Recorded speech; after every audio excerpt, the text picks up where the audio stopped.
In Pima County, 20% of all new mothers struggle with postpartum depression, the most common complication of childbirth. Heartsounds Mother and Infant Care join us now to introduce us to their programs. We welcome to the Morning Blend Betsy Stentz, postpartum doula and Heartsounds treasurer, and Monique Condrat, also a postpartum doula and Heartsounds board member. Morning, ladies. Good morning. So can you tell us, what is the most common complication of childbirth? Well, it is postpartum depression, which is also called a perinatal mood disorder. So 20% of new moms have feelings of anxiety or sadness or just extreme agitation at some point during the first year of life. And when they feel this way, first of all, they can feel really sort of ashamed, like, I'm supposed to be having such a wonderful time, I have a new baby, what's wrong with me? But they can also just feel really overwhelmed, and they don't know where to turn. Absolutely. And what is the percentage for moms in Tucson with postpartum depression? Well, it is generally speaking around 20%. However, we work with mothers who are under financial distress, and for those mothers, it can be as high as 40%. Wow. That's very high. It is very high. How does postpartum depression affect the mother and the infant? Do you want to take that one? Well, postpartum depression, because mom is feeling sad, oftentimes she's just not interacting with her baby. The bonding experience isn't what it perhaps could be if mom is feeling well and happy and enjoying this experience. So that will in itself create a situation where baby just is somewhat affected by the whole experience of the depression, the anxiety, and that. And how does Heartsounds help mothers struggling with postpartum depression? Well, we are kind of an alternative treatment for postpartum depression. Oftentimes moms will go to see psychotherapists or they'll get antidepressants, some form of medication.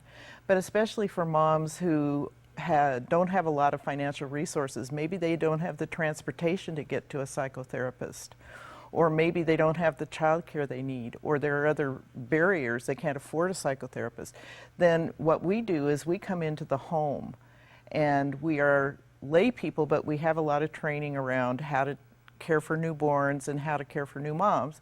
So we help the moms get the rest and the nutrition that they might not be getting, because everybody's sleep deprived when they have a new baby. Right, absolutely. But if you're feeling this terrible, sometimes even when the baby's sleeping, you can't sleep. So we help them rest and recover.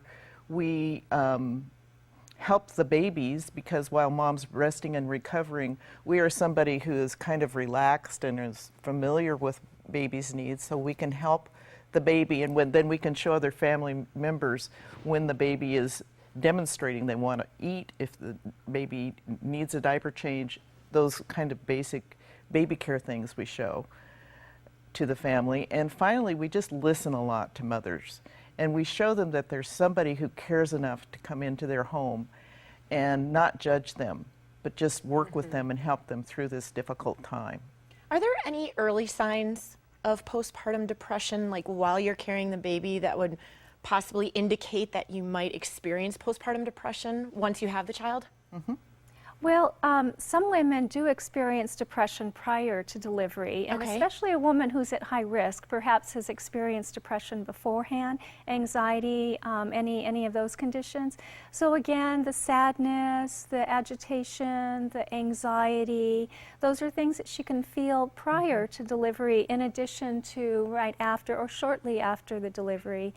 And so especially if a woman is aware of those feelings, it's so important for her to reach out and to know that she's not alone, and to also know that this is a treatable condition. Yes. And that is what we really want to send out to everyone, is it's very much a treatable condition. And where can new mothers or family members of the new mothers go to find more information about postpartum depression and how things that they can do to help? Well, they can go to our website, which is heartsoundsbaby.org, and we offer some resources. But they can also go to the Tucson Postpartum Depression Coalition website, or there are support groups for women experiencing postpartum depression around town. And they can look to us, they can call us, or they can talk to people at the There is a warm line for postpartum depression, and they can talk to those folks and get ideas of how to find out more about it and get help. And you have a fundraiser coming up. Yes. Tell we us about do. that. Well, actually, that's going to be a magical evening. We're going to have great food, wine, lovely people to spend the evening with, and a local band. They are called Reverie. They were all professional musicians at one point, and now they give back to the community by coming and raising money for different events and benefits. So this will be this coming Saturday, September 27th at 5:30, and it's going to be held at the historical San Pedro Chapel. Okay. So we're looking forward to it. Wonderful. And how much are tickets? Are there VIP tickets? No, the tickets are $45 each. Okay. And it really will be a magical evening. And it Looking includes forward to dinner it. and a silent auction. Yes. Excellent. Well, it does sound like a wonderful evening. Ladies, thank you so much for joining us today Thank and bringing the awareness of postpartum depression to us. Absolutely. Thank you so much. You are most welcome.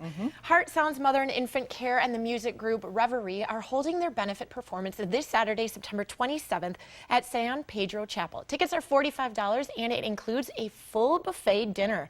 To purchase your tickets, you can visit heartsounds.brownpapertickets.org. Or for more information, you can call 419-6058 or visit heartsoundsbaby.org. Up next, living a healthy lifestyle is easier than you think. We'll chat with an expert after the break.